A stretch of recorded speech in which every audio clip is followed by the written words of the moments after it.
If you DM in a role-playing game long enough, there's often that one player who will eventually pop the question.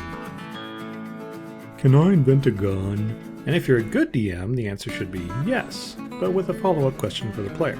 Does the player actually want an arrow firearm like a matchlock, or do they want to cast Scorching Ray without taking a level as a magic user?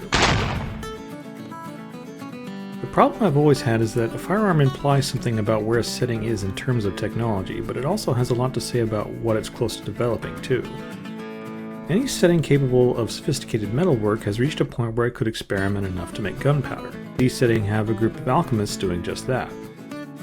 The earliest firearms were fire arrows turned backwards, with their open ends used to propel bits of rock, pottery, or iron fragments at an enemy before striking with a spear or a lance.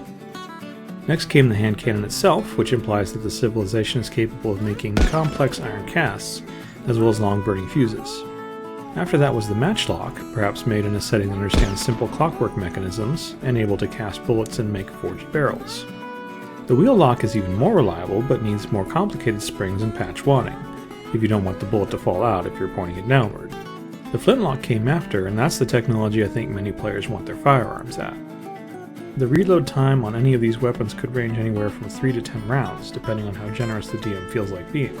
Civil War-era soldiers were expected to be able to load and fire 3 times a minute, and that was considered fast for the time. A longbow archer, by comparison, could easily make a rate of 20 arrows a minute. Fired in a volley, the second and third arrows from each archer were often in their arc by the time the first arrows hit the ground. There's one other consideration with firearms, though. Any setting that has guns that can be fired by hand probably also has artillery cannons. And that has important implications for one of the most beloved structures of a fantasy setting, the walled castle. Cannons basically brought about an end to siege warfare. Walls that stood up to trebuchets, catapults, and siege towers fell with far less effort to cannons. And why line up stones when you can line up a row of people with matchlock guns? That's it for this video though.